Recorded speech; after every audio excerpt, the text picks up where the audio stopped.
साथियों प्रणाम। जय गुर्जर समाज की। साथियों मैं चौधरी सोनू गुर्जर गोरखपुर राष्ट्रीय अध्यक्ष राष्ट्रीय वीर गुर्जर सेना। आज हम अपने ही गांव के एक ऐसे सामाजिक व्यक्तित्व के साथ बैठे हुए हैं जिनकी सामाजिकता तो है ही, लेकिन उसके साथ साथ हमारे एक हुनर उन्हें और दिया है।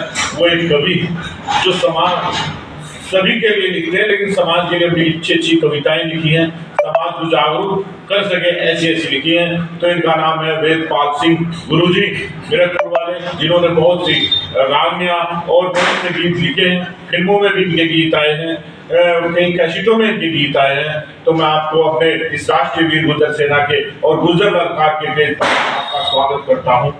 आपका भी स्वागत है। तो मैं सबसे पहले आपसे जानना चाहता हूँ वेदपाल जी, इस समाज को जो वर्षों से कहा जाता है, लेकिन कहीं ना कहीं आज स्थिति मजबूत भी है, हम चोरी की तरफ बढ़ भी रहे हैं और हमारा अतीत भी श्रवण काल रहा है, बड़े बड़े महान ऋषि रहे हैं। तो इस बारे में आप क्या कहना चाहेंगे? सबसे पहले तो मैं आपका स्वागत करता हूँ, क्योंकि आप बिरादरी के लिए कुछ करने की जिज्ञासा है आप लोगों को। हमारे बिरादरी में वैसे तो किसी चीज़ की कमी नहीं, ना भर ना पहले, लेकिन हमारी जो सोच थी, जो हमारा विकास था, उसे दबाया गया।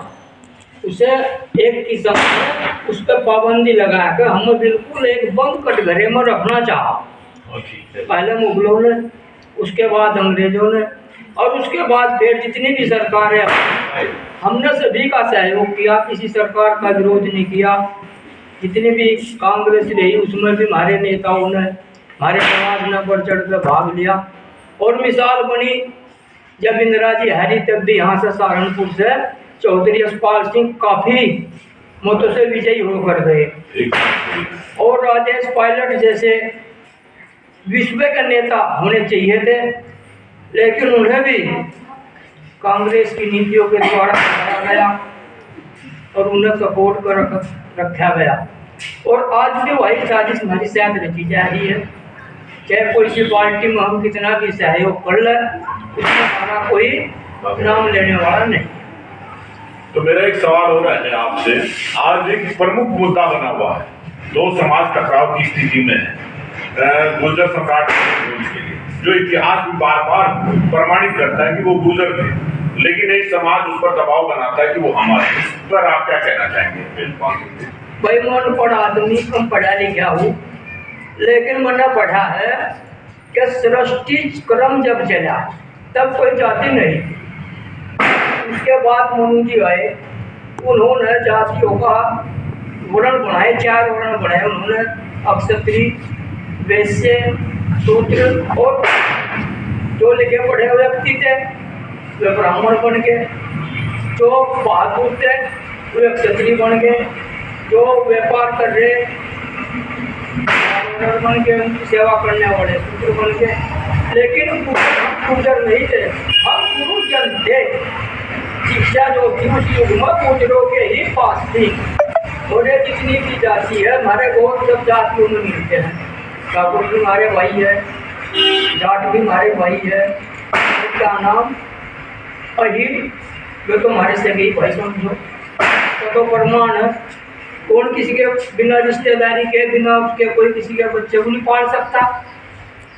माता यशोदा ने श्री कृष्ण को पाला, माँ पन्नाधाय ने अपने लाल को बलिदान कराया, राणा को बचाकर संबंध होते तो उनको बलि देते अपने बच्चों की। क्यों पालते हम दूसरे के बच्चों को? आज भी कोई पाल सकता, जिसकी साथ संबंध है उसके तो बच्चे को पालेंगे, उसे तो रखेंगे। इसलिए जाति को नहीं मनवाना, हम सब गुर्जर, जाट, अहिर सब भाई। नहीं, आपकी बात ये तो सही है, अहिर भी हमें मानते हैं गुर्जरों को, और जाट भी कहते हैं कि महिर भोज भी इनका है, वो हमें अपना भाई मानते हैं। लेकिन राजपूत समाज जो है वो कहीं ना कहीं हम पर गंदे कमेंट भी करता है समाज पर, और ये कहता है कि हम ही सब भी नहीं। वो तो सभी समाज के अंदर सभी ढाड़े लोग हों, ऐसा नहीं है सब राजपूत ऐसे नहीं है। भाई हमारे को बच्चे कमेंट करें, कुछ ऐसे लोग होंगे, उनमें भी होंगे, हमारे भी समाज में हो सके, लेकिन ये ठीक नहीं है। लेकिन गुर्जर समाज के बारे में तो कहा जाता है कि गुर्जर समाज में तो वो छतरानी भी, अभी आपने भी जिक्र किया वहां पर न्याय का, जिन्होंने अपने बेटे को दूसरे के लिए कटवा दिया, बलि चढ़ा दी। अगर चंदन सिंह ना कटे होते तो उदय ना बचता और ये मेवाड़ का साम्राज्य भी नहीं बचता। इतिहास कहता है, ना मैं कहता हूँ ये बात, ना आप कहते हैं, ना कोई और कहता, ये बात चीख चीख कर इतिहास कहता है। नहीं, इतिहास को तो दबाया गया ना, गुर्जरों का इतिहास लिखा किसने? थोड़ा मुल्तान सिंह ने लिखा, उसे भी नहीं पढ़ते आजकल गुर्जर। बताओ आपके पास है इतिहास?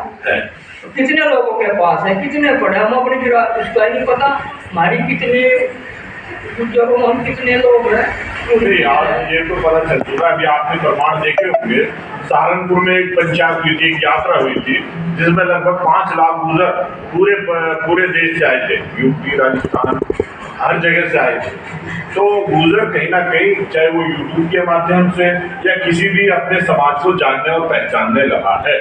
तो इसके लिए आज गुर्जर तो वो जो युवा है वो जाग चुका है। लेकिन कहीं ना कहीं अगर समाज के आगे, मैं मानता हूँ, वो आप अपना नजरिया बताइए कि सत्ता के कारण कमजोर है गुर्जर, वरना हर चीज में सामाजिक स्तर पर भी मजबूत है और आर्थिक स्थिति में भी है और शिक्षा में भी है। कहीं ना कहीं आज भी राजनीति में मजबूत है। क्या आप इस बात से इत्तेफाक करते हैं? हाँ, नहीं, बात तो रखते जब सत्ता में हमारा कुछ हद तक सेफ है ही नहीं भाई। सत्ता के टाइम हम हमारा अलग अलग उसमें दलों में जा मिले, अपने की मदद नहीं करते, अपने को हराने का काम करे, दूसरे को हम जिताने का काम करे, तो सत्ता में भागीदारी कहाँ से होगी? एकजुट हम हो नहीं पाते। अब इलेक्शन होंगे, बेरों की ढाल बिखर जाएंगे।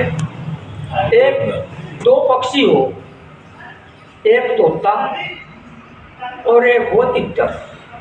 तितर को अपने मालिक की इतनी पहचान हो, अगर वो अपनी गाड़ी में मालिक बैठा उसका ट्रेन में, और तितर उसी डिब्बे में ऊपर जाए बैठ जाएगा, पिंजरे से बाहर भी हो गए, और तोते को जहाँ टाइम मिला पिंजरा खोल लिया, तोता फूल, तो भैया तो गुर्जर का फूल है। इन्हें समझावा कौन? क्या सबसे बड़े होशियार ही है। अगर ये वो किसी भी तरह का सहयोग करे, एक का करे, चाहे हारे चाहे जीते, लेकिन नहीं करते। चुनाव जैसे ही होंगे, सब इधर उधर इधर उधर हुए पे, सब कर की कराई को 1 मिनट में हुए पे बैठ जाओ। बहुत अच्छी बात दी और बहुत अच्छी बात आपने की। आप एक कवि भी हैं और इतिहास को जानते और पहचानते भी हैं। तो गुर्जर समाज के युवाओं को और गुर्जरों को क्या संदेश देना चाहेंगे आप इस? भाई, सबसे पहले यही संदेश है कि सबसे पहले हमें सचिवालयों का अधिकार होना चाहिए। हम सचिव बने और शिक्षा में भाग लें, खेल कूद में भाग लें, देश के हर कार्य में सहयोग करें, किसी भी सत्ता से खिलाफ ना चले, सबके साथ मिलकर देश को ऊंचे भविष्य की तरफ ले जाओ। अपने बच्चों को ज़्यादा से ज़्यादा पढ़ाओ, शिक्षित करो, और ऐसा नहीं है भाई शिक्षा ही सब कुछ है, उन्हें खेल में उतारो। हम देखते हैं हमारे बच्चे खेल में नहीं है।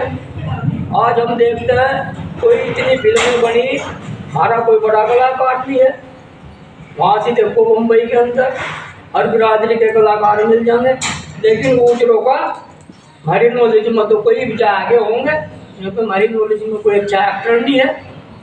तो इससे हमें बाहर निकलना पड़ेगा, शिक्षा की ओर ध्यान ज़्यादा देना पड़ेगा, खेल कूदों पर ध्यान देना पड़ेगा, कलाओं पर ध्यान देना पड़ेगा। अपनी संस्कृति को बचा कर रखने का माध्यम है कला।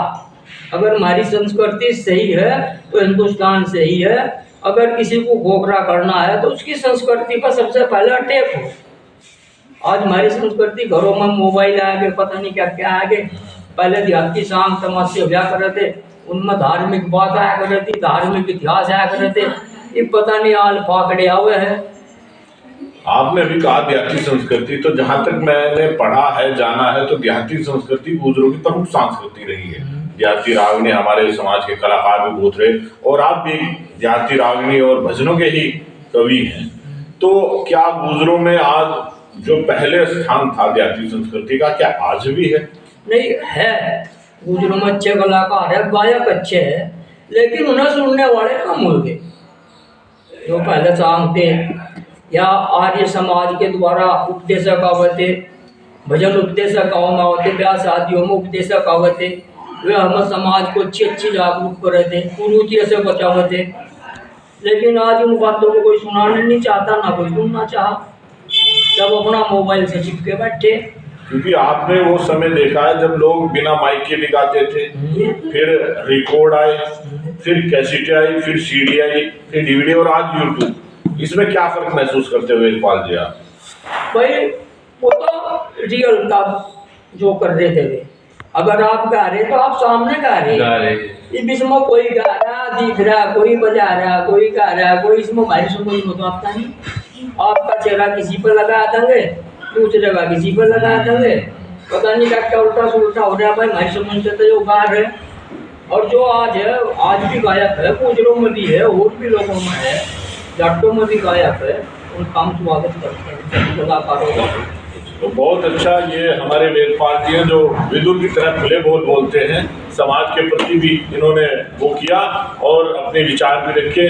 और आपको ये विचार कैसे लगे कमेंट में जरूर बताइए। हमारे गुज्जर दरकार चैनल के माध्यम से आपको ये कैसे लगा, और वेदपाल जी से हम फिर मुलाकात करेंगे और इन्होंने हमारे सवालों का जवाब दिया, इनके लिए इनका धन्यवाद।